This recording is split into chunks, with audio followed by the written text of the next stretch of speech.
Sound of Joy வழங்கும் தேவ சத்தம் இந்த நிகழ்ச்சிக்கு உங்களை மிகவும் அன்போடு கூட நான் வாழ்த்தி வரவேற்கிறேன்.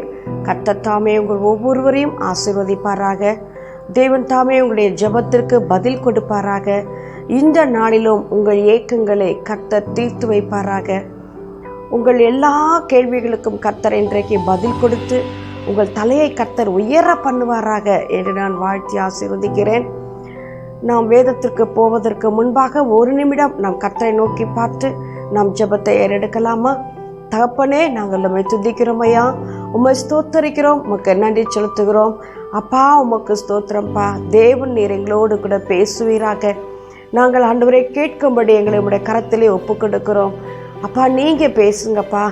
ஆண்டவரே ஸ்தோத்திரப்பா. நீங்கள் பேசுவதை கேட்க அதன்படி நடக்க ஆண்டவரே நாங்கள் எங்கள் ஒவ்வொருவரையும் உடைய கரத்திலே நாங்கள் தாழ்த்தி ஒப்படைக்கிறோம் அப்பா.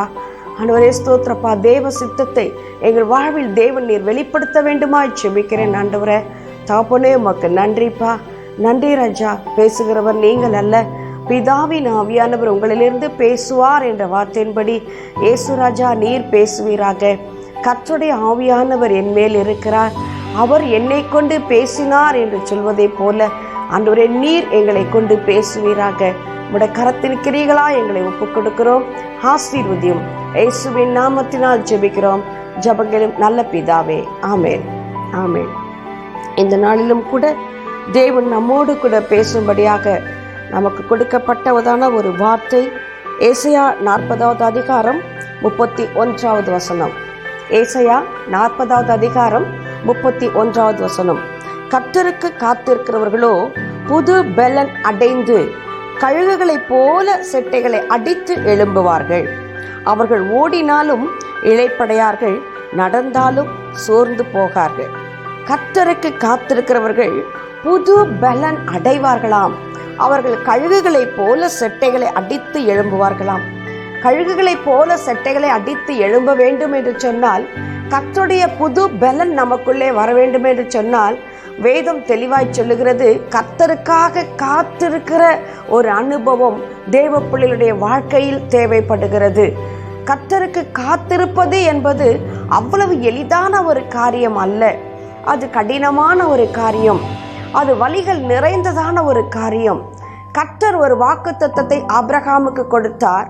நான் உன் சந்ததியை வானத்து நட்சத்திரங்களைப் போலவும் பூமியின் கடற்கரை மணலத்தனைப் போலவும் நான் பெருக பண்ணுவேன், நான் உன்னை ஆசீர்வதிக்கவே ஆசீர்வதிப்பேன் என்று சொல்லி ஆபிரகாமை தேவன் அழைத்து ஆபிரகாமுக்கு தேவன் வாக்குத்தத்தம் கொடுத்தார். ஆதியாகமம் 12:2 நாம் வாசிக்க முடியும்.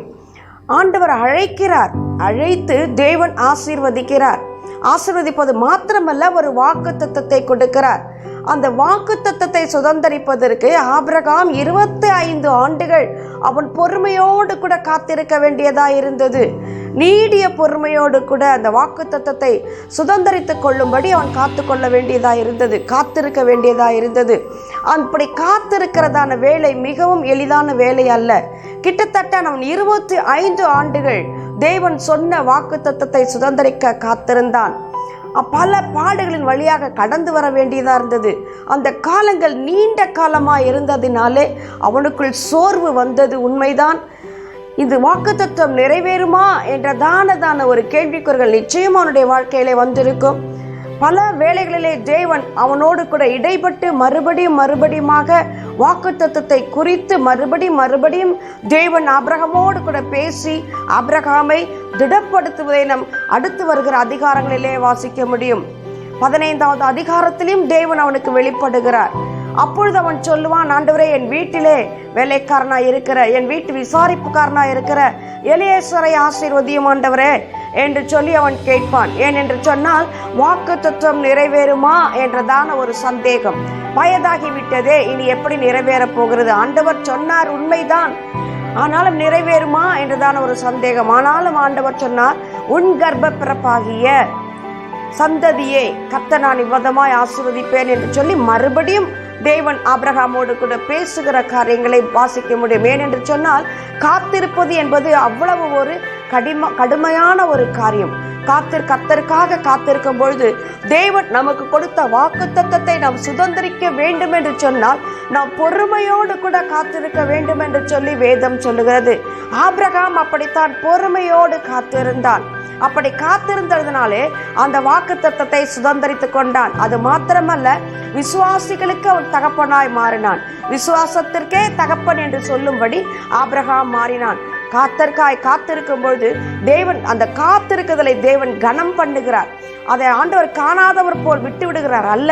அந்த காத்திருக்கிற நாட்களுக்கு தக்கதாய் தேவன் நம்மை உயர்த்துகிற ஒரு தேவனாக இருக்கிறார். அதே போல யோசேப்பின் வாழ்க்கையிலே பார்க்கிறோம். யோசேப்பு சிறு வயதாய் இருந்த பொழுது தேவன் அவருக்கு ஒரு சொப்பனத்தை காட்டுகிறார். சந்திரனும் சூரியனும் நட்சத்திரங்கள் எல்லாம் அவன் கால்களிலே விழுந்து வணங்குகிறதான ஒரு தரிசனத்தை தேவன் காட்டுகிறார். ஆனால் அதை சுதந்திரித்து கொள்வதற்கு கிட்டத்தட்ட 17 ஆண்டுகள் அவன் கடந்து வர வேண்டியதா இருந்தது. காத்திருந்தது மாத்திரமல்ல, அவன் அந்த வாக்குத்தத்தத்தை சுதந்திரிக்கும்படியாக அந்த தரிசனத்தை, ஆபிரகாம் வாக்குத்தத்தத்தை சுதந்திரித்தான். யோசேப்பு தரிசனத்தை சுதந்திரித்துக் கொள்ளும்படி 17 ஆண்டுகள் காத்திருக்க வேண்டியதா இருந்தது. அந்த 17 ஆண்டுகள் அவன் கடந்து வந்த பாதைகள் மிகவும் கடினமான ஒரு பாதைகள். குழியிலே தூக்கி போட்டார்கள். சகோதரர்களால் அவன் பகைக்கப்பட்டான். அவன் கொலை செய்ய எத்தனிக்கப்பட்டான். அதே சமயம் குழியிலே தூக்கி போட்டார்கள். அங்கிருந்து எகிப்தியருக்கு விற்று போட்டார்கள். அங்கு போத்திபார் அரண்மனையிலே அவன் சோதிக்கப்படுகிறான். அங்கிருந்து அவனை சிறைச்சாலையிலே கொண்டு போய் போட்டார்கள். சிறைச்சாலை என்று சொன்னால் உட்காவல் அறையிலே மிகவும் கடுமையான பலத்த பாதுகாப்பு நிறைந்ததான அந்த சிறைச்சாலையிலே போட்டு வைத்தார்கள். அப்பொழுது யோசேப்பு நினைத்தான், அவ்வளவுதான், தேவன் கொடுத்த தரிசனம் முடிந்து போனது என்று சொல்லி, இனி எப்படி நிறைவேறும் என் வாழ்க்கையிலே என்று சொல்லி நினைத்திருப்பான். அவனுடைய வாழ்க்கையிலும் நிச்சயமாக அப்படிப்பட்ட போராட்டங்கள் வந்திருக்கும், மன சஞ்சலங்கள் வந்திருக்க கூடும், அவன் நினைத்திருப்பான். ஆனாலும் கர்த்தர் அவனோடு கூட இருந்தார் என்று நாம் வாசிக்கிறோம். கர்த்தர் அவனோடு கூட இருந்தபடினால், தரிசனம் கொடுத்தவர் உண்மையுள்ள தேவனாய் இருந்தபடினால், யோசேப்புக்கு கர்த்தர் கொடுத்த தரிசனத்தை ஏற்ற காலத்திலே தேவன் நிறைவேற்றினார். ஆகவே அந்த தரிசனத்தை பெற்றுக்கொள்ள அவன் 17 ஆண்டுகள் காத்திருந்தான். ஆபிரகாம் 25 ஆண்டுகள் காத்திருந்தான். யோசேப்பு 17 ஆண்டுகள் காத்திருந்தான். தாவீதை தேவன் அபிஷேகம் பண்ணின பொழுதும் அவன் ராஜாவாக மறுபடியும் அபிஷேகம் பண்ணப்படுவதற்கு காத்திருக்க வேண்டியதா இருந்தது. அருமையான தேவனுடைய பிள்ளைகளே, நாம் காத்திருக்கும்படி தேவன் இங்கு நம்மை அழைக்கிறார். தேவன் உங்களுக்கு வாக்குத்தத்தங்கள் கொடுத்திருப்பது உண்மைதான், தரிசனங்கள் கொடுத்திருப்பது உண்மைதான். கர்த்தர் உங்களை ஆசீர்வதிப்பேன் என்று சொன்னதெல்லாம் உண்மைதான். ஆனால் அவற்றை எல்லாம் நீங்கள் சுதந்திரித்துக் கொள்ள வேண்டுமே ஆனால் நாம் காத்திருக்க வேண்டும் என்று சொல்லி வேதம் நமக்கு சொல்லுகிறது. காத்திருப்பது இருதயத்தை இழைத்து போக பண்ணும். நீதிமொழிகள் 13வது அதிகாரம் 12வது வசனம் பாருங்கள். நெடுங்காலமாய் காத்திருக்குதல் இருதயத்தை இழைக்க பண்ணும், விரும்பினது வரும்பொழுதோ அது ஜீவ விருட்சம் போல் இருக்கும் என்று சொல்லி வேதம் சொல்லுகிறது. காத்திருப்பது என்பது லேசான காரியம் அல்ல, அது இருதயத்தை இழைத்து போக பண்ணும் என்று சொல்லி வேகம் தெளிவாய் சொல்லுகிறது. இருதயத்தை இழைத்து போக பண்ணும், நம்முடைய பலன் குறைந்து போகும், நாம் சோர்ந்து போவோம். சோர்ந்து போவது உண்மைதான், பலன் குறைந்து போவதும் உண்மைதான். அது மாத்திரமல்ல, தேவன் நம்மோடு கூட இல்லாததை போல நாம் கடந்து வருகிறதான அந்த பாதை தேவன் நம்மோடு கூட இல்லாதது போல இருக்கும். அது மாத்திரமல்ல, நம்முடைய வாழ்க்கையிலே அது ஒரு இருண்ட காலத்தை போல இருக்கும் என்று சொல்லி பார்க்க முடியும். அது ஒரு இருண்ட காலம் போல இருக்கும். அப்படித்தான் மத்தேயு சுவிசேஷத்திற்கும் மல்கியாவின் அதிகாரத்திற்கும் கிட்டத்தட்ட 400 ஆண்டுகள் இருண்ட காலமாய் இருந்தது என்று சொல்லி வாசிக்கிறோம். இயேசு கிறிஸ்து வெளிப்படுவதற்கு முன்பாக தேவன் சொன்ன வாக்குத்தத்தம், ஏசாயாவை கொண்டு கர்த்தர் பேசி இருக்கிறார், யாக்கோபை கொண்டு கர்த்தர் பேசி இருக்கிறார், தாவீதை கொண்டு பேசி இருக்கிறார், எல்லா தீர்க்கதரிசிகளையும் கொண்டு தேவன் பேசி இருந்தாலும் அந்த வாக்குத்தத்தம் நிறைவேறுவதற்கு கிட்டத்தட்ட 400 ஆண்டுகள் இருண்ட காலமாக இருந்தது. அந்த காலத்திலே ஒரு தீர்க்க தரிசனம் கூட இல்லை, ஒரு தரிசனமும் அங்கு கிடையாது, ஒரு தீர்க்க தரிசிகளும் அங்கு கிடையாது, கர்த்தருடைய வார்த்தை அங்கு கிடையாது. அப்படிப்பட்ட நாளில் தானே ஒரு நாளிலே இயேசு கிறிஸ்து அங்கு வெளிப்படுவதை நாம் பார்க்க முடியும். அருமையான தேவனுடைய பிள்ளைகளே, கர்த்தருடைய வாக்குத்தத்தம் நம்முடைய வாழ்க்கையிலே நாம் நிறைவேற வேண்டும் என்று சொன்னால் நாம் காத்திருக்கிற அந்த காலம் காலங்கள் நமக்கு மிகவும் இருண்ட காலம் போல நமக்கு தெரியும். அது மாத்திரமல்ல, சத்துரு நம்மளை மேற்கொள்வதை போல அது நமக்கு காணப்படும். தரிசனம் இழந்து விட்டதை போல நமக்கு தெரியும். நம் வாழ்வில் எல்லாம் முடிந்து விட்டது என்ற மனநிலைமைக்கு அது நம்மை தள்ளும். ஆனாலும் திடன் கொள்ளுங்கள், கர்த்தருக்கு காத்திருக்கிறதில் ஏதோ ஒன்றை கர்த்தர் நமக்குள் செய்து கொண்டிருக்கிறார் என்பதை நீங்கள் மறந்து போக வேண்டாம். கர்த்தருக்கு காத்திருக்கிற அந்த நாளிலே ஏதோ ஒன்றை தேவன் நமக்குள் செய்து கொண்டே இருக்கிறார். இதற்கு ஒரு நல்ல உதாரணத்தை நான் உங்களோடு கூட சொல்லும்படியாய் ஆசைப்படுகிறேன். கழுகு என்றதான் அந்த வேதத்தில் நாம் வாசிக்கிறோம், கர்த்தருக்கு காத்திருக்கிறவர்களோ புது பலன் அடைந்து கழுகுகளை போல என்று சொல்லி தேவன் அந்த கழுகிற்கு அங்கு முக்கியத்துவம் கொடுத்திருப்பாரே. ஆனால் அந்த கழுகினுடைய அனுபவங்கள் என்ன என்று சொல்லி நாம் அறிந்து கொள்ள வேண்டியது அவசியமாக இருக்கிறது. அதுக்கு நல்ல உதாரணம் கழுகை தேவன் அங்கு சொல்லி இருக்கிறார். இந்த கழுகு என்ன செய்யுமா, உயர்ந்த மலைகள் தன்னுடைய பலன் குறைந்து போகும் பொழுது, தன்னுடைய வயது கூடி வரும் பொழுது, அந்த நேரத்தில் தன்னுடைய பலன் குறைந்து போகும் பொழுது, தனக்கு சோர்வு வருவதை போல் அது காணப்படும் பொழுது அது என்ன செய்யுமா, மிகவும் உயரமான இடத்திற்கு பறந்து சென்று விடுமாம். உயரமான உன்னதமான மலை உச்சியிலே அது கடந்து சென்று அங்கு ஒரு இடத்தை தெரிந்து கொண்டு அந்த இடத்திலே மாத கணக்காக அது காத்திருக்குமாம்.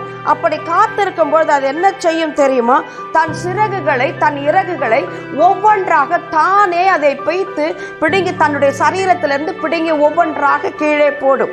அப்படி போடும் பொழுது அதுக்கு எப்படி இருக்கும், தன்னுடைய சரீரத்தில் இருந்த ஒரு சிறகுகளை இறகுகளை அது பிடுங்க வேண்டும் என்று சொன்னால் எவ்வளவு ஒரு வேதனையான ஒரு காரியம். அடுத்தவர்கள் பிடுங்கும் பொழுது நம்மால் முடியாது. அடுத்தவர் ஒரு டாக்டர் நமக்கு ஒரு ஊசி போடுவார் என்று சொன்னாலே நாம் வழியில் என்ன செய்கிறோம், தவித்து விடுகிறோம், பயந்து விடுகிறோம். ஆனால் இங்க பாருங்கள், கழுகு தன்னை தானே என்ன செய்கிறது, தன்னுடைய இறகுகளை தன்னுடைய சிறகுகளை ஒவ்வொன்றாக அது பிடுங்கி போட ஆரம்பிக்கிறது. அது மாத்திரமல்ல, அதோட கை கால்களிலே இருக்கிறதான நகங்களை அதுவா என்ன செய்யும் தெரியுமா, அப்படியே பிடுங்கி பிடுங்கி பிடுங்கி எறியுமா. அந்த நகத்தை பிடுங்குவது என்பது லேசான காரியம் அல்ல, அது மிகுந்த வலி நிறைந்த காரியம். நம்ம ஒரு நகத்தை வெட்டும் போது லேசாக நம்முடைய சதையில லேசாக அது பட்டுவிட்டாலே நமக்கு மிகுந்த வலி. அது ஒரு நாள் 2 நாள் கடுகடுகென்று வலித்து கொண்டே இருக்கும்.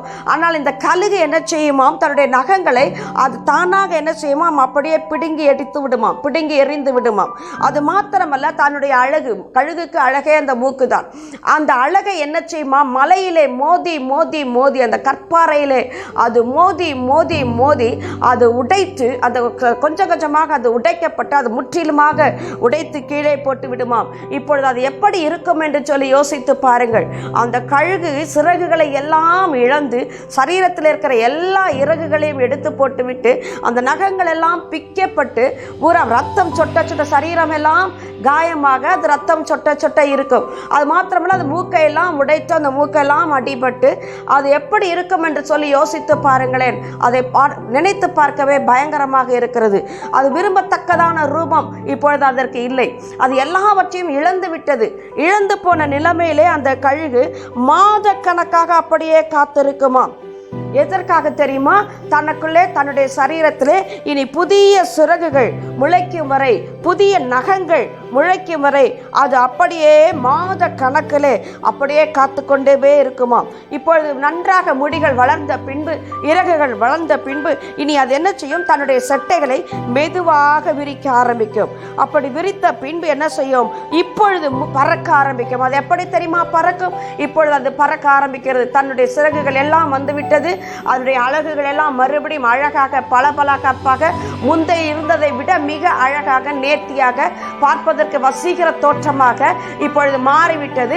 இப்பொழுது தன்னுடைய சிறகுகளை அடித்து இப்பொழுது உயர எழும்ப ஆரம்பிக்கிறது. இப்பொழுது அது எப்படி தெரியுமா எழும்பி பறக்க ஆரம்பிப்போம். முன்பு எந்த அளவில் அது பறக்க ஆரம்பித்ததோ அதே அளவில் அல்ல இப்பொழுது அந்த கழுகு பறப்பது. முன்பு பறந்ததை விட பல மடங்கு அதிகமான உயரத்திலே அது பறக்க ஆரம்பிக்கிறது. தேவ பிள்ளையே, நம்மையும் கூட தேவன் இங்கு கழுகுக்கு ஒப்பாகத்தான் கர்த்தர் சொல்லுகிறார். அதை போல கழுகுகளை போல என்னுடைய சமூகத்தில் காத்திருக்கிறவர்களே, நீங்கள் செட்டைகளை அடித்து எழும்புங்கள் என்று கர்த்தர் சொல்லுகிறார். அவர் நீங்கள் பட்ட பாடுகளை தேவன் அறிந்திருக்கிறார்.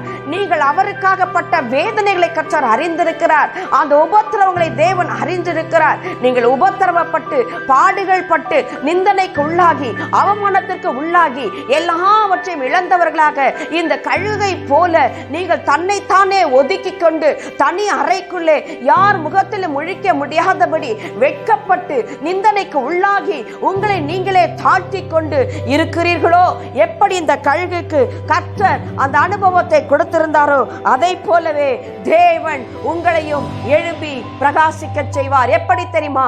நீங்கள் முன்பு இருந்ததை பார்க்கிறோம் இன்னும் அடுத்த லெவல்ல, இன்னும் அதற்கு அடுத்த லெவல்ல, இன்னும் பறக்க செய்யும்படியாய், உன்னதங்களின் அனுபவங்களை பெற்றுக் கொள்ளும்படியாய், எழும்பி பிரகாசிக்கும்படியாய் தேவன் உங்களை எழும்ப பண்ணுவேன் என்று வாக்கு பண்ணுகிறார். அது மாத்திரமல்ல, இந்த கழுகினுடைய இரண்டாவது அனுபவம் என்ன என்று தெரியுமா?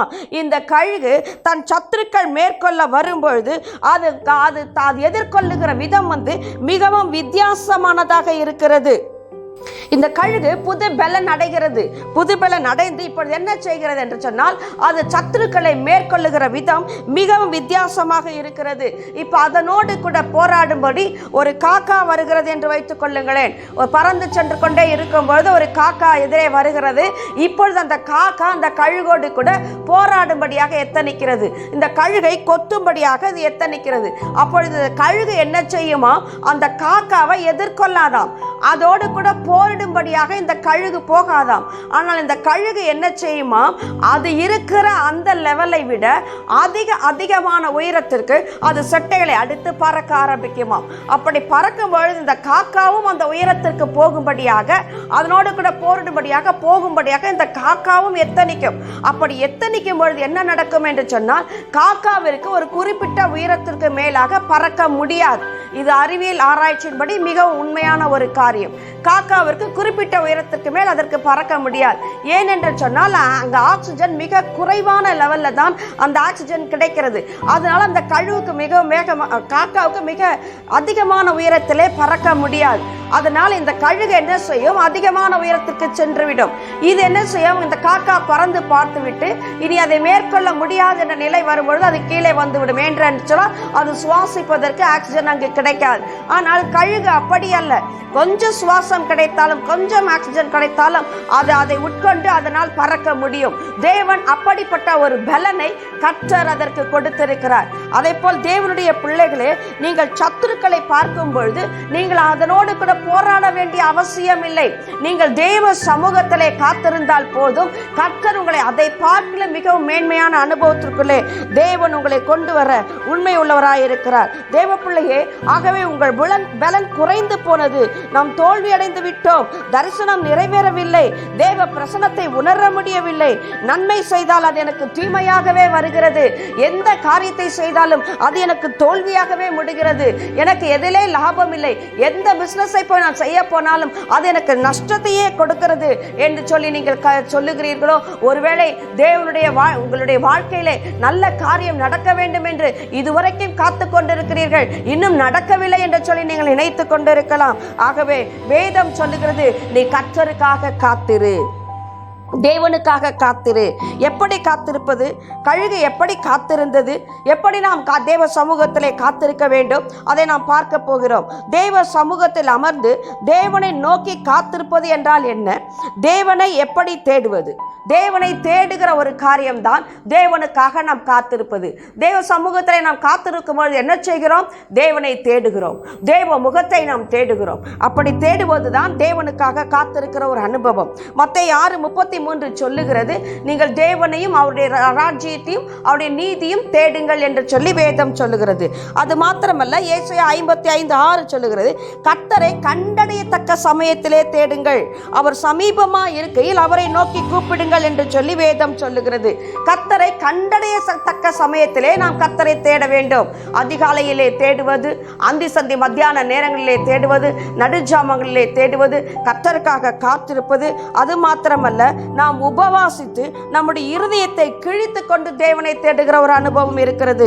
யோவேல் 2வது அதிகாரம் 13வது வசனம் நீங்கள் வாசித்து பார்த்தீர்கள் என்று சொன்னால், உபவாசித்து இருதயத்தை கிழித்து நீங்கள் தேவனை தேடுங்கள் என்று சொல்லி ஆண்டவர் அங்கு சொல்லுவார். 1 நாளாகமம் 20வது அதிகாரம் 3வது வசனம் சொல்லுகிறது, ஒரு மனதோடு கூட தேவனை தேடுங்கள்.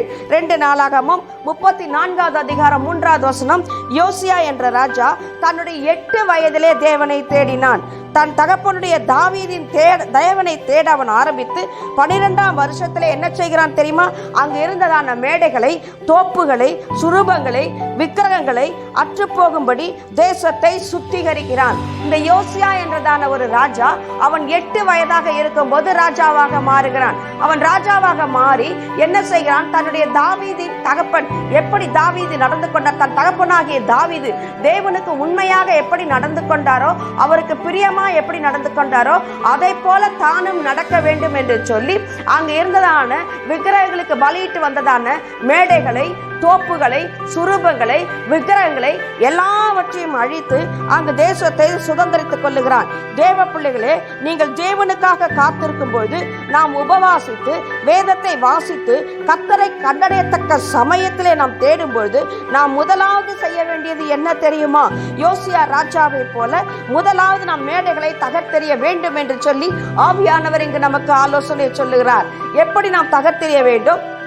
எப்படி தன் கழுகு தன் சிறகுகளை இறக்கைகளை பிடுங்கி எறிந்ததோ, அதை ஏசியா ராஜா எப்படி மேடைகளை தகர்த்து எறிந்தானோ, அதை போல நம்முடைய வாழ்க்கையிலே நமக்கு இருக்கிற பெருமை என்ன என்பதை நாம் யோசிக்க வேண்டும். நமக்கு பெருமையா இருப்பது என்ன? மேன்மையா இருப்பது என்ன? உனக்கு மேன்மையாக புகழாக எது இருக்கிறதோ அது எல்லாவற்றையும், ஒருவேளை உங்கள் பணமாக இருக்கலாம், உங்கள் சொத்தாக இருக்கலாம், உங்கள் ஜாதியாக இருக்கலாம், உங்கள் ஜாதி பெருமையாக இருக்கலாம், பணம், படிப்பு, அந்தஸ்து, இது உங்களுக்கு இருக்கிறதான அதிகாரம், நீங்கள் இருக்கிறதான வேலையில இருக்கிறதான உங்களுக்கு இருந்ததான அதிகாரம், எது இவையெல்லாம் உங்களுக்கு மேன்மையாக இருக்கிறதோ, எது உங்களுக்கு பெருமையாக இருக்கிறதோ, இதுதான் என் பெருமை என்று சொல்லி நீங்கள் நினைத்துக் கொண்டிருக்கிறீர்களோ, அவைகள் எல்லாவற்றையும் நீங்கள் பிடுங்கி எறிய வேண்டும் என்று சொல்லி ஆவியானவர் ஆலோசனை சொல்லுகிறார். நீங்கள் நெடு நாட்களாய் தேவ சமூகத்திலே காத்திருந்தோம், உங்களுக்கு ஒன்றும் நடக்கவில்லையா?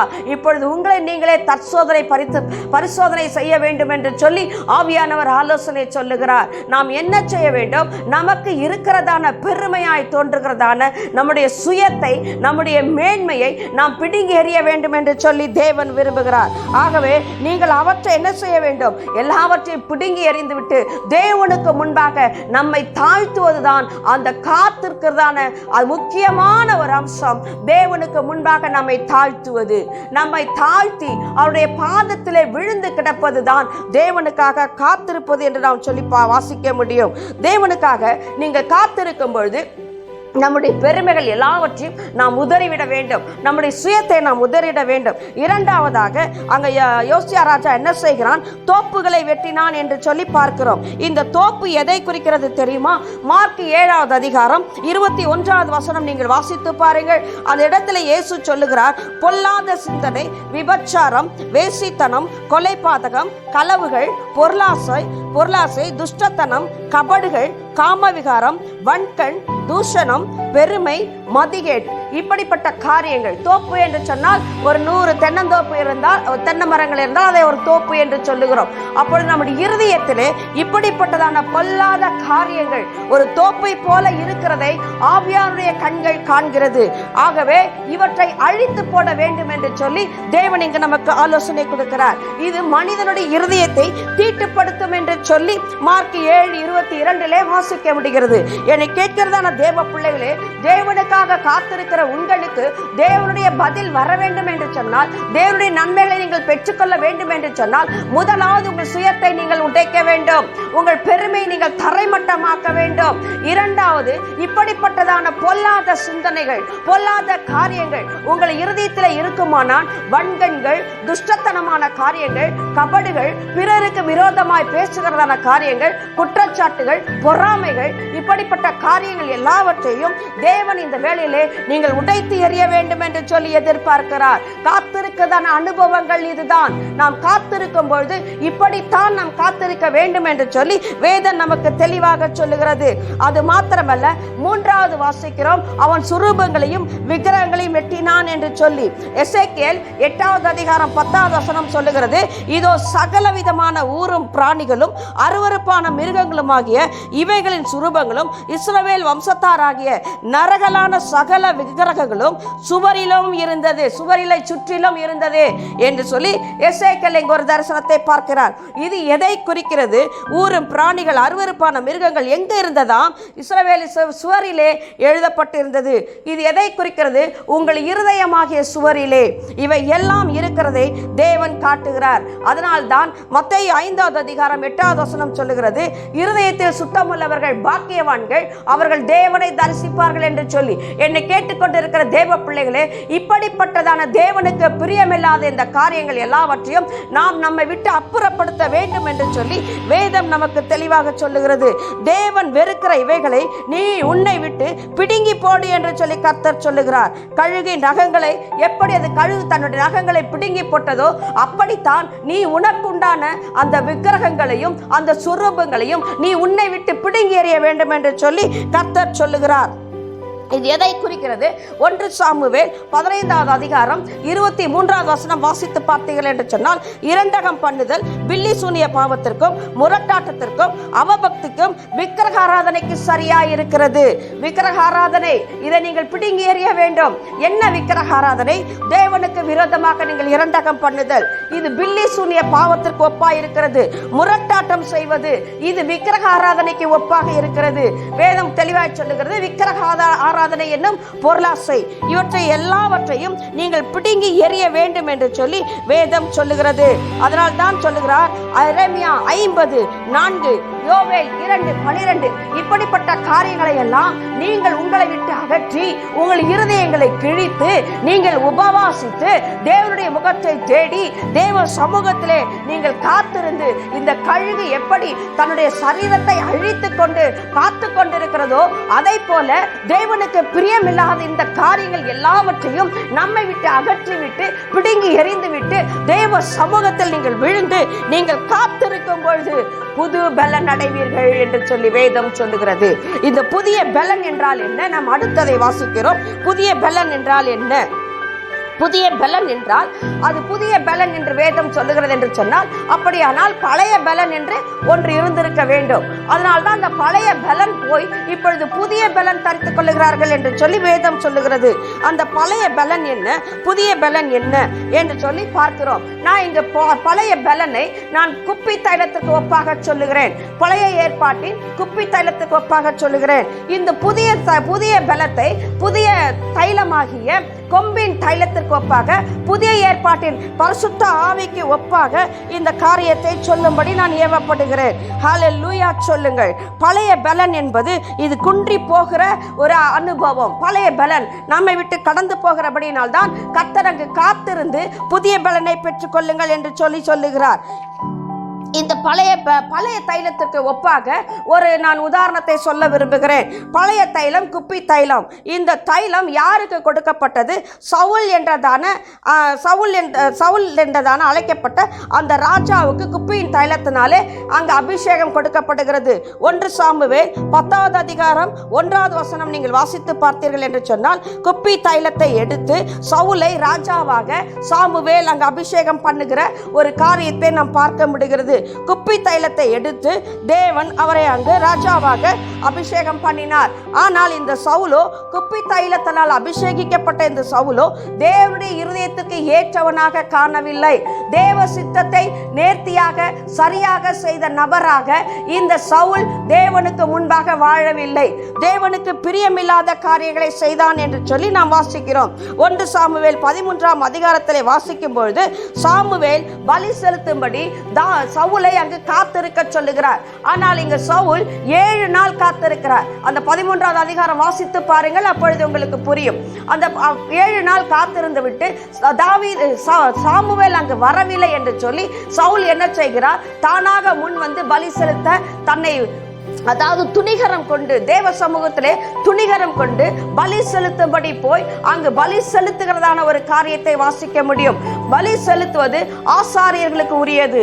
அது ராஜாக்கள் அந்த நாட்களிலே செலுத்த முடியாது. அது ஆசாரியர்கள் மாத்திரம்தான் செலுத்த முடியும். யார் யார் எந்தெந்த வேலையை செய்ய வேண்டும் என்று சொல்லி தேவன் அந்த நாட்களே வகையறுத்து வைத்திருந்தார். அதற்கேற்ற அபிஷேகத்தை தேவன் கொடுத்திருந்தார். அந்தந்த காரியம் அப்படித்தான் செய்யப்பட வேண்டும். ஆனால் இங்கு சவுலோ துணிகரம் கொண்டு தேவனுக்கு விருப்பம் இல்லாமல் ஆசாரியர்களுக்கு மாத்திரமே செய்ய சொல்லியிருந்த அந்த வேலையை சவுல் இங்கு செய்து விடுகிற ஒரு காரியத்தை பார்க்கிறோம். இதுதான் தேவனுக்கு விரோதமாக இரண்டகம் பண்ணுதலான ஒரு காரியத்தை நாம் அங்கு வாசிக்கிறோம். அது மாத்திரமல்ல, இஸ்ரவேல் ஜனங்கள் கடந்து வருவதற்கு வழி கொடுக்காத, அவர்களுக்கு தண்ணீர் கொடுக்காத அமலேக்கியர்களை ஒருவர் கூட மீதம் இல்லாதபடி அழித்து போட வேண்டும் என்பது தேவனுடைய சித்தம். ஆனால் இங்க சவுல் என்ன செய்கிறார்? அப்படி அழித்து போடாமல் அந்த ராஜாவை, அந்த அமலேக்கிய ராஜாவை பிடித்து வைத்துக் கொண்டு அந்த நாட்டிலே இருந்த உச்சிதமான காரியங்களை எல்லாவற்றை பிடித்து வைத்துக் கொண்டு கொழுமையான ஆடு மாடுகளை பிடித்து வைத்துக் கொண்டு அவர்களை கொல்லாமல் விட்டு விடுகிறார். தேவனுக்கு சித்தமானதை சவுல் அங்கே செய்யவில்லை. தேவன் மனம் நொந்து போகிறார். ஆகவே சவுல் ராஜாவாக இல்லாதபடி அங்கு தள்ளி போடப்படுகிறார். சவுலுக்கு கொடுக்கப்பட்டதான குப்பி தைலத்தினால் கொடுக்கப்பட்டதான அந்த அபிஷேகம் அங்கு சவுலை விட்டு எடுக்கப்பட்டு போகிறதை நாம் வாசிக்கிறோம். தேவனுடைய பிள்ளைகளே, கர்த்தருக்காக காத்திருக்கிற நீங்கள், கர்த்தர் எதை செய்ய வேண்டும் என்று விரும்புகிறாரோ அதை மாத்திரம்தான் நாம் செய்ய வேண்டும். அதற்கு மிஞ்சி நாம் எண்ணவும் கூடாது, அதற்கு மிஞ்சி நாம் செயல்படவும் கூடாது. கர்த்தர் எதை சொல்லுகிறாரோ அதை மாத்திரம் சொல்ல வேண்டும். கர்த்தர் எதை செய்ய சொல்லுகிறாரோ அதை மாத்திரமே செய்ய வேண்டும். தேவன் சொல்வதற்கு மிஞ்சி நாம் எந்த காரியத்தையும் செய்யக்கூடாது. அது மாத்திரமல்ல, அப்படி அவன் செய்தபடினாலே பொல்லாத ஆவி சவுலுக்குள் வந்துவிட்டது. பரிசுத்த ஆவியானவர் எடுக்கப்பட்டு போனார். அந்த குப்பி தைல அபிஷேகம் அவனை விட்டு எடுக்கப்பட்டு போனது. பொல்லாத ஆவி அவனுக்குள் வந்தது. வன்கண் உள்ளவனாய் மாறினான், பொறாமை உள்ளவனாய் மாறினான், கொலை செய்கிறவனாய் மாறினான். இந்த பழைய குப்பி தைலத்தின் அபிஷேகம் அது அவனை என்ன செய்யவில்லை? ஒரு பூர்ணமான புருஷனாக அவனை மாற்றவில்லை. அவன் தேவனுக்கு கீழ்ப்படியாதவனாக இருந்தான். ஆனால் அதற்கு பின்பாக புதிய ஏற்பாட்டு தைலம் என்ன செய்கிறது என்று பாருங்கள். 1 சாமுவேல் 16வது அதிகாரம் 13வது வசனம். சாமுவேல் தைல கொம்பை எடுத்து அவனை அவன் சகோதரர்கள் நடுவிலே தாவீதை அபிஷேகம் பண்ணினார். அந்நாள் முதற்கொண்டு கர்த்தருடைய ஆவியானவர் தாவீதின் மேல் வந்து தங்கி இருந்தார். சாமுவேல் இங்க என்ன செய்கிறார்? தாவீதை அபிஷேகிக்கும்படி தைல கொம்பை எடுத்துட்டு வந்து அங்க சகோதரர்கள் நடுவிலே தாவீதை அபிஷேகம் பண்ணுகிறார். சவுலை அபிஷேகித்தது குப்பி தைலம், தாவீதை அபிஷேகித்தது கொம்பு தைலம். இந்த கொம்பு தைலம் மிக விசேஷித்தமானது. இந்த கொம்பு தைலத்தை கர்த்தர் கொண்டு வந்து இங்கு தாவீதை அபிஷேகிக்கிறார். அவன் தாவீது எப்படிப்பட்டவன்? தாவீது தேவனுக்காக காத்திருந்த ஒரு தேவ மனிதன். அவன் வனாந்தரத்திலே வாழ்ந்து கொண்டிருந்த நாட்களிலும், ஆடுகள் மேய்த்து கொண்டிருந்த நாட்களிலும் தேவனை துதித்துக் கொண்டிருந்த மனிதன், தேவனுக்கு ஆராதனை செய்து கொண்டிருந்த மனிதன், கர்த்தருக்காய் காத்து கொண்டிருந்த ஒரு தேவ மனிதன். அதனால் தான் அவன் எதை செய்தாலும் தேவ சித்தப்படித்தான் செய்வான். அவன் யுத்தத்துக்கு சென்றாலும் தேவன் என்ன செய்ய சொல்கிறாரோ அதன்படிதான் அவன் யுத்தம் செய்வான். தேவனிடத்திலே முதலாவது விசாரிப்பான், தேவனிடத்திலே கேட்பான், ஆண்டவரே நான் என்ன செய்ய வேண்டும்? நான் அந்த தண்டை பின்தொடரலாமா? இந்த யுத்தத்திற்கு நான் போகலாமா? இதை நீர் என் கையிலே ஒப்பு கொடுப்பீரா என்று சொல்லி ஒவ்வொரு முறையும் யுத்தம் செய்யும் ஒவ்வொரு முறையும் அவன் தேவனிடத்திலே விசாரித்து அதன்படிதான் அவன் கடந்து போகிற ஒரு தேவ மனிதனாக இருந்தான். கர்த்தர் சொன்ன பிறகுதான் அந்த யுத்தத்திற்கு அவன் கடந்து போவான். ஒரு முறை கர்த்தர் சொல்லுவார், நீ இப்படி யுத்தம் செய்ய வேண்டும் என்று சொல்லி, இன்னொரு முறை அதே விதமாக யுத்தம் செய்ய தேவன் சொல்ல மாட்டார், வேறு வழியை தேவன் சொல்லுவார். நீங்க வேதத்தை வாசித்து பார்ப்பீர்கள் என்று சொன்னால் மிக அழகாக புரியும். எனக்கு நேரம் இல்லாததனால் நான் வேகமாக போகிறேன். ஆகவே அந்த தாவீது கர்த்தர் என்ன செய்ய சொல்லுகிறாரோ அதை மாத்திரம் செய்கிற ஒரு தேவ மனிதனாக, தன்னுடைய அபிஷேகத்தை காத்து கொள்ளுகிற ஒரு தேவ மனுஷனாக அவர் வாழ்கிறதை பார்க்கிறோம். அது மாத்திரமல்ல, சங்கீதம் 51:10-11 வாசித்து பார்த்தீர்கள் என்று சொன்னால் அவர் தாவீது தேவனை நோக்கி அவர் எப்பொழுதும் கேட்டுக்கொள்ளுகிற ஒரு காரியம், ஆண்டவரே நிலைவரமான ஆவியை எனக்கு எனக்கு தாரும். உற்சாகமான ஆவியனை தாங்கும்படி செய்யும். பரிசுத்த ஆவியை இடத்திலிருந்து எடுத்துக்கொள்ளாமலேயும் இரும். இந்த கொம்பு தைலம் நிரந்தரமான ஒரு அபிஷேகம் கொண்டது. அது அவனை விட்டு எடுபடவில்லை. வேதம் சொல்லுகிறது, அந்த நாள் முதல் கொண்டு கர்த்தருடைய ஆவியானவர் தாவீதின் மேல் தங்கி இருந்தார். அவர் அங்கு போகவில்லை. பழைய ஏற்பாட்டிலே வாழ்ந்த தேவ மனிதர்கள் எல்லாருக்கும் அபிஷேகம் இறங்கும், அந்த ஏற்ற வேலையை செய்துவிட்டு கடந்து போய்விடும். ஆனால் தாவீதோ அவன் தேவ மனிதனாய் இருந்தபடினால், அவன் தேவனுக்காய் காத்திருக்கிற ஒரு அனுபவம் உள்ளபடினால் அந்த அபிஷேகம் அவனுக்குள் நிலையாய் இருந்தது. இது புதிய ஏற்பாட்டின் அபிஷேகத்திற்கு ஒப்பனையாக இங்கு காட்டப்படுகிறது. தாவீது அப்படிப்பட்ட ஒரு தேவ மனிதனாக வாழ்ந்தார். அதனால் தேவ பிள்ளைகளே, கர்த்தருக்கு காத்திருக்கிறவர்களே, நீங்கள் இந்த பழைய பலனை களைந்து போடுங்கள். பழைய அனுபவங்களை நீங்கள் உங்களை விட்டு களைந்து போடுங்கள். பழைய பாரம்பரியமான காரியங்களை நீங்கள் களைந்து போடுங்கள். ஆவியானவர் என்ன செய்ய சொல்லுகிறாரோ, ஆவியானவர் என்ன சொல்ல சொல்லுகிறாரோ, ஆவியானவர் எப்படி நடக்க வேண்டும் என்று சொல்லுகிறாரோ அதன்படி நடக்க, அதன்படி சொல்ல, அதன்படி செய்ய நீங்கள் தேவ சமூகத்திலே காத்திருப்பீர்கள் என்று சொன்னால் புதிய பலனால் கர்த்தர் உங்களை நிரப்ப உண்மையுள்ள தேவனாய் இருக்கிறார். இந்த புதிய ஏற்பாட்டின் அபிஷேகத்திற்கு ஒப்பாக இந்த கொம்பு தைலத்தை சொல்லுகிறேன். இந்த புதிய பலனாகிய இந்த புதிய ஏற்பாட்டின் பரிசுத்த ஆவியானவரை நீங்கள் பெற்றுக்கொள்ள வேண்டுமானால் என்ன செய்ய வேண்டும்? இயேசு கிறிஸ்து சீஷர்களை பார்த்து சொல்லுகிறார், நீங்கள் போய் காத்திருங்கள் என்று சொல்லி.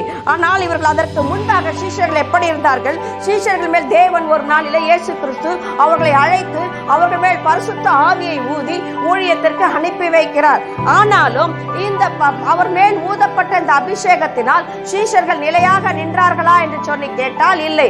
ஆனால் உபத்திரவம் வந்த பொழுது, இயேசு கிறிஸ்து சிலுவையிலே மரிக்கும் பொழுது பேதுரு இவரை மறுதலித்தான். இயேசுவை 3 முறை மறுதலித்தான். அது மாத்திரமல்ல, சபித்தான். சபித்தது மாத்திரமல்ல, சத்தியம் செய்தான். இவர் எனக்கு தெரியாது என்று சொல்லி சத்தியம் செய்தான். அது மாத்திரமல்ல, சீஷர்கள் எல்லாம் ஆண்டவர் மரித்த பின்பு, சிலுவையிலே மரித்த பின்பு இனி எங்க ஆண்டவர் வரப்போகிறார், எல்லாரையும் கைவிட்டு விட்டாரே என்று சொல்லி அவர்கள் யூதர்கள் தங்களை கொன்று விடுவார்கள் என்று சொல்லி பயந்து, யோவான் 20வது அதிகாரம் நீங்கள் வாசித்து பார்ப்பீர்கள் என்று சொன்னால், பயந்து ஒரு அறை வீட்டுக்குள்ளே எல்லோரும் ஒன்றாய் இருந்து பூட்டிக் கொண்டு இருந்தார்கள். பூட்டிய அறைக்குள்ளே இயேசு கடந்து வந்ததை நாம் பார்க்க முடியும். அந்த நாட்களே அவர்கள் பயந்து போயிருந்தார்கள். பயந்து தங்களை ஒளிந்து கொண்டார்கள். ஆனால் இப்பொழுது ஆண்டவர் சொல்லுகிறார், அப்போஸ்தலர் 1:8, நீங்கள் என்ன செய்யுங்கள்? எருசலேமிலே காத்திருங்கள். எதற்காக? பரிசுத்த ஆவி உங்களிடத்தில் வரும்பொழுது நீங்கள் பலனடைந்து எருசலேம், யூதேயா, சமாரியா, பூமியின் கடைசி பரியந்தமும் எனக்கு சாட்சிகளாயிருப்பீர்கள் என்று சொல்லி இயேசு கிறிஸ்து அங்கு சொல்லுகிறார். யாருக்கு சாட்சிகளாய் இருப்பீர்கள்? இயேசுவுக்கு சாட்சிகளாக. வெளிப்படுத்தின விசேஷம் 19வது அதிகாரம் 10வது வசனம் சொல்லுகிறது, தீர்க்க தரிசனம் இயேசு கிறிஸ்துவை குறித்த சாட்சியாக இருக்கிறது. இயேசுவுக்கு சாட்சியாக இப்பொழுது இருக்கிறார்கள். இங்கு இயேசுவை மறுதலிக்கிறார்கள். முன்பு பரிசுத்த ஆவி ஊதப்பட்டவர்கள் தான் இவர்கள். ஆனால் இப்போ அங்கு என்ன செய்கிறார்கள்? இயேசுவை மறுதலிக்கிறார்கள். இவரை எங்களுக்கு தெரியாது என்று சபிக்கிறார்கள். இவரை எங்களுக்கு தெரியாது என்று சத்தியம் பண்ணுகிறார்கள். பயந்து ஒளிந்து கொள்ளுகிறார்கள். ஆனால் இப்பொழுதோ பரிசுத்த ஆவியை பெற்றுக்கொள்ளும்படி தேவன் சொன்னார், எருசலேமிலே காத்திருங்கள் என்று சொல்லி.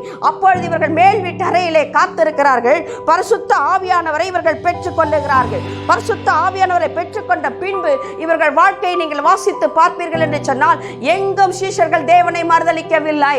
அவர்களுடைய பலன் குறைந்து போகவும் இல்லை. அவர்கள் சோர்ந்து போகவும் இல்லை. தேவனுக்காய் எழும்பினார்கள். தேவனுக்காய் பிரகாசித்தார்கள். தேவனுக்காய் பெரிய காரியங்களை செய்தார்கள் என்று சொல்லி நாம் அங்கு வாசிக்கிறோம். இப்பொழுது அவர்களுக்கு அங்கு தோல்வி இல்லை. சத்துருக்களை அவர்கள் மேற்கொள்கிறார்கள். தேவ ராஜ்யத்தை அவர்களை கொண்டு கர்த்தர் கட்டுகிறார். சபைகள் வளர்ந்து பெறுகிறது. இந்த அனுபவத்தை பெற்றுக்கொள்ள வேண்டுமே ஆனால் தேவ ஜனங்களே, தேவ பிள்ளைகளே, நாம் காத்திருக்க வேண்டும் என்று சொல்லி வேதம் சொல்லுகிறது. அப்படி காத்திருப்பது இருதயத்தை இழைத்து போக பண்ணும். ஆனால் தேவன் ஒரு நாளிலே புதிய பலனால் உங்களை கர்த்தர் நிரப்பும் பொழுது, தேவன் உங்களை எழும்ப பண்ணும் பொழுது, நீங்கள் சட்டைகளை அடித்து உயர எழும்பும் பொழுது, நீங்கள் கர்த்தருக்காய் பிரகாசிக்கும் பொழுது, உங்கள் இருதயமானது தேவனுக்குள்ளே களி கூறும். அது ஜீவ விருட்சம் போல இருக்கும். இயேசுவும் பிதாவின் வேலை வரும்படியாக அவர் 33 ஆண்டுகள் காத்து கொண்டிருந்த ஒரு அனுபவம் இயேசுனுடைய வாழ்க்கையில நாம் பார்க்க முடிகிறது. பிதாவின் வேலை வரும் வரை அவர் அப்படியே காத்து கொண்டிருந்தாராம். இந்த கழுகை போலவே இயேசு கிறிஸ்துவும் தன்னுடைய சரீரத்தை அடிக்கப்பட, தன்னுடைய சரீரம் கிழிக்கப்பட, வாய் திறவாத ஆட்டை போல, வாய் கத்திருக்கிறவனுக்கு முன்பாக வாய் திறவாது இருக்கிற ஆட்டை போல தன்னை தானே அவர் ஒப்பு கொடுத்தவராய் சரீரம் கிழிக்கப்பட்டு சரீரம் அவருடைய உடைகள் கிழிக்கப்பட்டு சரீரம் கிழிக்கப்பட்டு ரத்தம் சிந்த சிந்த சிந்த முள்முடியினால் தாக்கப்பட்டு அறையப்பட்டு துப்பப்பட்டு அவமானம் நிந்தை அடைந்தவராய் சிலுவையிலே தொங்கினார். இந்த கழுகு எப்படி சரீரமெல்லாம் கிழிக்கப்பட்டு இருந்ததோ அப்படியே வேதம் சொல்லுகிறது. ஏசாயா 53வது அதிகாரம் 2வது வசனம், அவருக்கு அழகும் இல்லை சௌந்தரியமும் இல்லை, தாம் விரும்பத்தக்க ரூபம் அவருக்கு இல்லாது இருந்தது. 53:3 பாருங்கள். அவர் அசட்டை பண்ணப்பட்டவராய் புறக்கணிக்கப்பட்டவராய் பாடுகள் பட்டவராய் அவர் இருந்தாராம். அவரை விட்டு முகங்களை நாம் மறைத்துக் கொண்டோம் என்று வேதம் சொல்லுகிறது. 53:4 சொல்லுகிறது, நம் பாடுகளை ஏற்றுக்கொண்டார், நம் துக்கங்களை சுமந்து கொண்டார். 53:5 சொல்லுகிறது, நமக்காக அவர் காயப்பட்டார், நம்முடைய அக்கிரமத்தின் நிமித்தம் அவர் நொறுக்கப்பட்டார், சமாதானத்தை உண்டு பண்ணும் ஆக்கினை அவர் மேல் வந்தது, அவருடைய தழும்புகளால் குணமானோம் என்று சொல்லுகிறது. ஆண்டவருடைய பிள்ளைகளே, தேவ பிள்ளைகளே, கர்த்தருக்காய் காத்திருக்கும் பொழுது நீங்கள் ஒருவேளை அடிக்கப்படலாம், நீங்கள் பாடுகள் படலாம், நீங்கள் மற்றவர்களால் அசட்டை பண்ணப்படலாம், மற்றவர்களால் புறக்கணிக்கப்படலாம். அது மிகுந்த வேதனையான காரியம். நானும் இப்படிப்பட்டதான பாடுகளுக்குள்ளே கடந்து போகும் பொழுது எத்தனையோ முறை என் தனி அறையிலே நான் தேவனோடு கூட அழுத நாட்கள் உண்டு. என் கண்ணீரை படுக்கையினால் நினைத்த நாட்கள் உண்டு. தேவனே, உம்முடைய அழைப்பு என்னை விட்டு போயிற்றோ, உம்முடைய தரிசனம் போயிற்றோ, அவ்வளவுதான், நீர் கொடுத்த வாக்கு தத்தங்கள் எல்லாம் என்னவாயிற்று, நீர் என்னை அழைத்த அழைப்பு என்னவாயிற்று, நீர் எனக்கு கொடுத்த தரிசனங்கள் என்னவாயிற்று ஆண்டவரே என்று சொல்லி நான் கதறின நாட்கள் உண்டு. தேவ சமூகத்திலே காத்திருந்த நாட்கள் அது மிகவும் வலி நிறைந்ததான ஒரு நாட்கள். அது வலிக்கும் தேவ பிள்ளைகளே, நம் இருதயத்தை அது இழைத்து போக பண்ணும். கண்ணீரினால் நினைக்கிற ஒரு நாட்கள், கண்ணீரினால் நிரப்புகிற ஒரு நாட்கள். ஆனால் அப்படிப்பட்ட தேவ பிள்ளைகளே, உங்கள் கண்ணீரை கர்த்தர் அற்பமாக நினைக்கவில்லை. உங்களை தேவன் ஒரு நாளும் அசட்டை பண்ணவில்லை. தேவன் உங்களை ஒரு நாளும் புறக்கணிக்கவில்லை. நீங்கள் நினைக்கலாம், அவர் என்னோடு கூட இல்லையோ என்று சொல்லி நினைக்கலாம். அப்படிப்பட்ட நாட்கள் நீங்கள் கடந்து வருகலாம். ஆனால் ஒரு நாளிலே தேவன் உங்களோடு கூட இருக்கிறார் என்பதையும், தேவன் உங்களுக்குள்ளே வாசம் செய்கிறார் என்பதையும், தேவன் உங்களை கொண்டு பலத்த காரியங்களை செய்கிறார் என்பதையும் தேவன் விளங்க பண்ண அவர் உண்மையில தேவனாக இருக்கிறார். இயேசு கிறிஸ்துவும் அப்படித்தான் சிலுவையிலே தன்னை ஒப்பு கொடுத்தார். சாத்தான் நினைத்தான், இவரை அழித்து போட்டோம், அவ்வளவுதான், சிலுவையிலே இவரை நாம் கொன்று போட்டோம், இனி இவர் என்னை ஒன்றும் செய்ய முடியாது, நான் இவரை கொன்று போட்டேன் என்று சொல்லி அவன் சாத்தானவன் நினைத்துக் கொண்டிருக்கலாம். அவன் தோற்றுவிட்டான், இயேசு தோற்றுவிட்டார் என்று சொல்லி அவன் நினைத்துக் கொண்டிருக்கலாம். அவன் எந்த சிலுவையிலே தேவனை அவன் அறைய வேண்டும் என்று நினைத்தானோ அதே சிலுவையின் மேலே இயேசு கிறிஸ்து அவனை ஆணி அடித்து அவன் துரைத்தரங்களையும் அதிகாரங்களையும் உரிந்து கொண்டு, கொலோசியர் 2:14-15 வாசித்து பாருங்கள். அவருடைய எல்லா துரைத்தனங்களையும் எல்லா அதிகாரங்களையும் உரிந்து கொண்டு அவனை அந்தரங்க கோலமாக்கி அவனை சிலுவையின் மேல் ஆணி அடித்து என் தேவன் வெற்றி சிறந்தார். தேவ பிள்ளையே,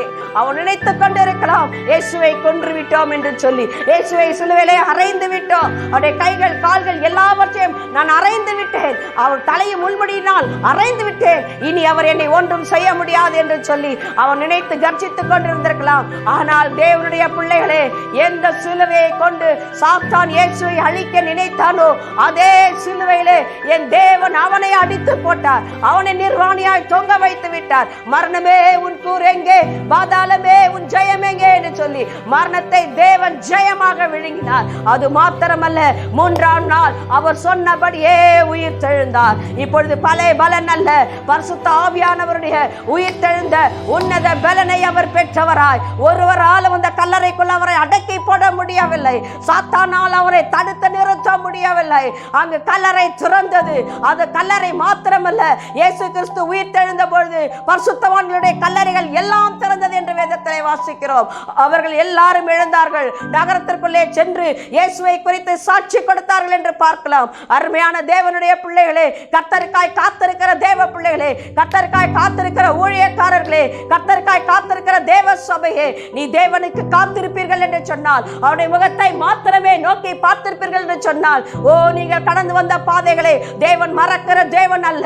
உங்கள் பாடுகளை உபத்திரவங்களை நீங்கள் கடந்து வந்த கண்ணீரின் பள்ளத்தாக்கை தேவன் மறந்து போகிறவர் அல்ல.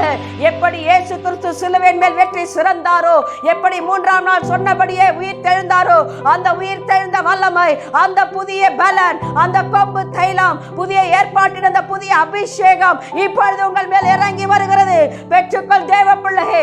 இது நாள் வரைக்கும் நீ வெட்கப்பட்டு இருந்திருக்கலாம், இது நாள் வரைக்கும் நீ தோற்று போய் இருந்திருக்கலாம், இது நாள் வரைக்கும் ஐயோ ஆண்டவரே நான் என்ன செய்ய போகிறேன், எனக்கு யார் இருக்கிறார்கள் என்னை தேற்ற, என்னை ஆற்ற, என்னை பலப்படுத்த, என்னை ஆசீர்வதிக்க, என்னை நடத்த எனக்கு யார் இருக்கிறார்கள் என்று அழுது கொண்டிருக்கலாம் தேவ பிள்ளையே. கணவனை இழந்து, உற்றாரை இழந்து, உறவினரை இழந்து தனிமையாய் இருக்கிறாயோ, தனிமையிலே நீ தள்ளப்பட்டு இருக்கிறாயோ, எல்லாராலும் புறக்கணிக்கப்பட்டு இருக்கிறாயோ, நீ கர்த்தருக்காய் காத்திருப்பாய் என்று சொன்னால் இதோ ஒரு புதிய பலன் உன்மேல் வருகிறது. சாத்தான் நினைத்தான் சிலுவையிலே அவரை அழித்து விட்டோம் என்று சொல்லி, ஆனால் அழிக்கப்பட்டது இயேசுவல்ல, அழிக்கப்பட்டது சாத்தானின் ராஜ்யம், அழிக்கப்பட்டது சாத்தானுடைய தலையை கர்த்தர் நொறுக்கி போட்டதை போலவே கர்த்தர் உன்னை கொண்டு தேசங்களை அசைக்க போகிறார், ராஜ்யங்களை அசைக்க போகிறார். ஆகவே நீ எழும்பு தேவ பிள்ளையே, நீ காத்திருக்க தேவ பிள்ளையா இருப்பேன் சொன்னால் இதோ ஒரு புதிய பலன் உன்மேல் வருகிறது, பெற்றுக்கொள் என்று சொல்லி ஆண்டவர் சொல்லுகிறார். உன்னுடைய பாடுகளே உபத்திரவங்களே தேவன் அற்பமா எண்ணுகிறவர் அல்ல. நீங்கள் காத்திருங்கள், நீங்கள் காத்திருங்கள். காத்திருக்கும்போது என்ன நடக்கிறது தெரியுமா? நீங்கள் அமைதியாக தேவ சமூகத்தில் இருக்கும் பொழுது ஒன்றும் நடக்காதது போல உங்களுக்கு தெரியலாம். இஸ்ரவேல் ஜனங்கள் ஒரு நாளிலே எரிகோ மதிலை சுற்றி வரும்பொழுது 7 நாட்கள் அமைதியாக தேவன் சுற்ற சொன்னார். ஏன் தெரியுமா? அமைதியாய் தேவ சமூகத்திலே காத்திருக்கும் பொழுது, தேவனுடைய முகத்தை மாத்திரமே நோக்கி பார்க்கும் பொழுது, நம்மை தாழ்மைப்படுத்தும் பொழுது, தேவனுக்கு பிரியமில்லாத காரியங்களை எல்லாம் ஒப்பு கொடுக்கும் பொழுது என்ன நடக்கிறது தெரியுமா? அங்கு எரிகோவின் மதிலின் அஸ்திபாரம் அசைய ஆரம்பித்தது. அந்த அண்டர் கிரவுண்ட்லே பரிசுத்த ஆவியானவர் வேலை செய்து கொண்டிருந்தார். ஒரு கல்லின் மேல் ஒரு கல் இராதபடிக்கு மொத்தமும் தவிடுபடியாக்கி போடும்படியாக. எரிகோ மதில் சாதாரண மதில் அல்ல, அது 7 ரதங்கள் பூட்டி ஓடக்கூடியதான ஒரு பெரிய மதில் என்று சொல்லி வேதம் சொல்லுகிறது. அது மாத்திரமல்ல, அங்க மதில் மேலெல்லாம் குடியிருந்தார்கள், வீடுகளை கட்டி குடியிருந்தார்கள். பலமான ஒரு கோட்டை எரிகோ மதில்.